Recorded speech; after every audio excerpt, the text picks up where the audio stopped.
జంగా వైసీపీని వీడి ఎందుకు టీడీపీలో చేరారో తానే ఆత్మపరిశీలన చేసుకోవాలని నర్సరావుపేట వైసీపీ ఎంపీ అభ్యర్థి అనిల్ కుమార్ యాదవ్ అన్నారు. పల్నాడు జిల్లా పిడుగురాళ్లలోని శుభమస్తు కళ్యాణ మండపంలో ఏర్పాటు చేసిన బీసీ ఆత్మీయ సమావేశంలో ఆయన పాల్గొన్నారు. బీసీలకు రాజకీయ ప్రాధాన్యత కల్పించింది కేవలం సీఎం జగన్ మాత్రమేనని అనిల్ అన్నారు.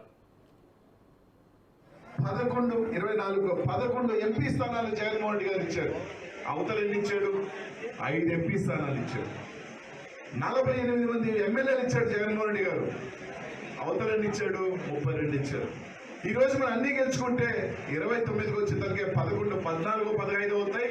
ఈ 45 ఎమ్మెల్యే స్థానాలు 60, 70 అయ్యే అవకాశాలు ఉన్నాయి.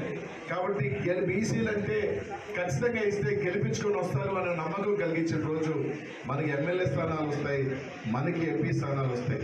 ఈ రోజు ఎంతమంది ఎమ్మెల్యేలు ఇచ్చారు? ఈ జిల్లా ఉమ్మడి గుంటూరు జిల్లాలో తీసుకుందాం. ఒక యాదవ్ సామాజిక వర్గానికి ఇచ్చాడు, ఒక వడ్డల సామాజిక వర్గానికి ఇచ్చాడు, ఒక చేనేత సామాజిక వర్గానికి 3 శాసనసభ్యులు మండలి సభ్యులు ఈరోజు జగన్మోహన్ రెడ్డి గారు ఇచ్చారు. 3 ఎమ్మెల్యే స్థానాలు ఈరోజు ఇచ్చాడు, ఒక ఎంపీ స్థానం ఇచ్చాడు. తెలుగుదేశం పార్టీ ఏది ఇచ్చింది? 0 ఎమ్మెల్సీ, ఎమ్మెల్యే చూస్తే 2, ఎంపీ లేదు. ఇది తెలుగుదేశం పార్టీ బీసీల పార్టీయా, వైఎస్ఆర్ కాంగ్రెస్ పార్టీ బీసీల పార్టీ అని మాత్రం మీరందరూ కూడా ఒకసారి ఆలోచించి. ఈరోజు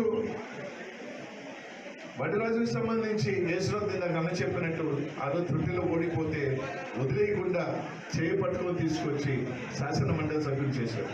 ఈరోజు మా జంగా కృష్ణమూర్తి అన్న దేనికి వెళ్ళాడో ఏంటి వెళ్ళాడో నాకు తెలియదు, కానీ ఖచ్చితంగా జీవితంలో ఎంత పెద్ద పొరపాటు చేశానని ఇప్పటికే కూడా ఖచ్చితంగా బాధపడతారు. 2014లో ఎమ్మెల్యే ఓడిపోయిన తర్వాత 2019 అధికారం వచ్చిన తర్వాత ఎమ్మెల్సీ జగన్మోహన్ రెడ్డి గారు 2019 ముందే 2 ఎమ్మెల్సీలు వస్తే ఈ రాష్ట్రంలో జగన్మోహన్ రెడ్డి గారికి అవకాశం వస్తే దాంట్లో జంగా కృష్ణమూర్తి అనేది ఎమ్మెల్సీ చేసిన ఘనత వైఎస్ఆర్ కాంగ్రెస్ పార్టీని జగన్మోహన్ రెడ్డి గారు.